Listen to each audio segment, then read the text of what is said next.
ज़माना ना बहुत बदल गया है।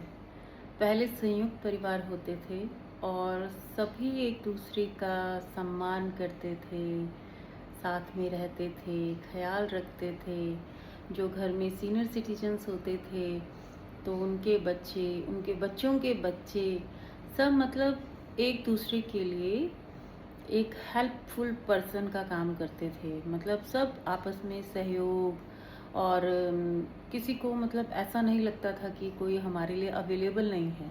इतने इतने बड़े कुटुंब होते थे कि कोई ना कोई तो किसी ना किसी के लिए ज़रूर होता था, बात सुनने के लिए, सुख दुख बांटने के लिए। लेकिन आजकल क्या होता है? आजकल है न्यूक्लियर फैमिलीज ट्रेंड, जिसमें ज़्यादातर हस्बैंड वाइफ होते हैं, बच्चे होते हैं और बहुत ही रेयर केस में साथ में दादा या दादी रहते हैं। और ज़्यादातर पेरेंट्स जो होते हैं वर्किंग होते हैं। और मोस्टली तो होता क्या है कि भले ही घर में सर्वेंट हों, लेकिन जो पेरेंट्स वर्किंग हैं वो प्रायोरिटी पर किसको रखते हैं? अपने पेरेंट्स को, कि बच्चों की जो देखभाल है वो सेफली ग्रैंड पेरेंट्स के साथ में हो सकती है। तो पूरा दिन तो वर्किंग पर चले गए जो पेरेंट्स हैं, और पीछे से रह गए दादा दादी, जो अपने पोता पोती का बड़ा ही प्राउडली ख्याल रखते हैं, क्योंकि वो उनकी वंश वेल हैं। लेकिन वर्किंग पेरेंट्स के पास एक तो वैसे भी कुछ सिखाने या समझाने का समय नहीं होता है, और जैसे जैसे दादा दादी की एज बढ़ती है और जो पोता पोती होते हैं वो भी ग्रोन अप होते हैं, तो एक जो एज डिफरेंस है वो आ जाता है। होता है ना ऐसा ज़्यादातर घरों में।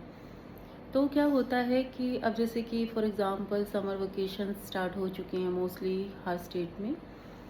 तो ये जो ग्रैंड पेरेंट्स होते हैं, अगर ये कोई चीज़ मांगते हैं, फॉर एग्ज़ाम्पल अगर उन्होंने एक गिलास पानी भी मांग लिया, तो जो घर में होते हैं ना ग्रैंड चिल्ड्रन, वो बड़ा रूडली सा बोल देते हैं कि अभी मूड नहीं है, अभी नहीं दे रहे हैं, खुद से ले लो। बट ये पेरेंट्स के लिए, जो वर्किंग पेरेंट्स हैं ना, उन्हें बता रही हूँ कि आपके लिए एक खतरे का संकेत है।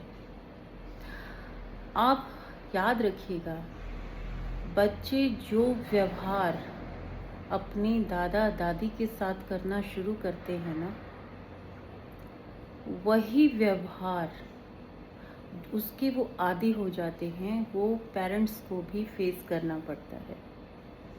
इसलिए कोशिश हमेशा, जो भी मतलब पेरेंट्स हैं, चाहे वो वर्किंग हैं चाहे नॉन वर्किंग हैं, उनकी कोशिश ये रहनी चाहिए कि उनकी प्रेजेंस में या उनकी एब्सेंट में जो उनके बच्चे हैं, वो घर के सीनियर सिटीजन्स के साथ बहुत अच्छे से पेश आएं, क्योंकि वही व्यवहार आपके फ्यूचर का रिपोर्ट कार्ड है।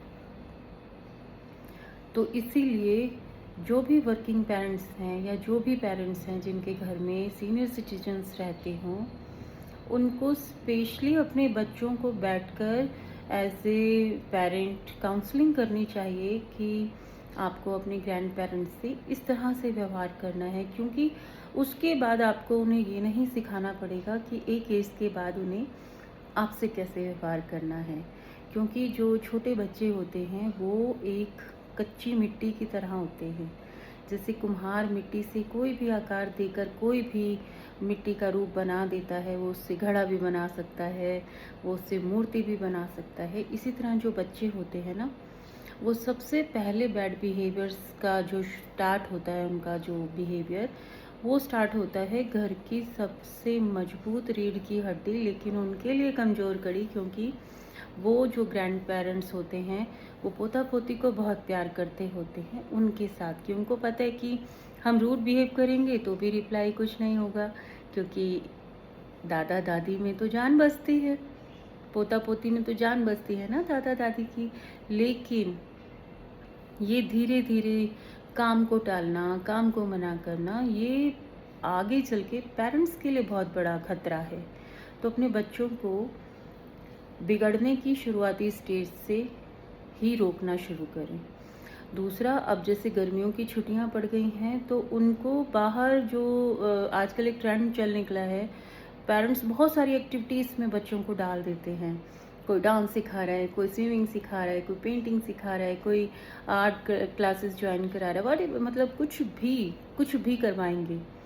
लेकिन आप उनको थोड़ा वक्त निकाल कर ना घर में संस्कार सिखाएं, उनको डिसिप्लिन सिखाएं, उनको किस तरह से घर में बात करनी है, किस तरह से सबसे पहले घर के लोगों के लिए हेल्पफुल होना है। ये मैनर्स, ये शिष्टाचार, ये सनातन संस्कृति भी ज़रूर सिखाएं। तभी आपका जो समर वेकेशन है ना, वो सिर्फ होमवर्क के लिए या रिश्तेदारों के इधर उधर घूमने फिरने के लिए नहीं बना होता, या कोई हॉबी क्लासेस ज्वाइन करने के लिए। बहुत ज़्यादा व्यस्त ज़िंदगी में से जो थोड़ी सी छुट्टियों का समय मिलता है, उसमें हम बच्चों को कुछ अच्छी सनातन संस्कृति से रिलेटेड शिक्षाएं भी सिखा सकते हैं।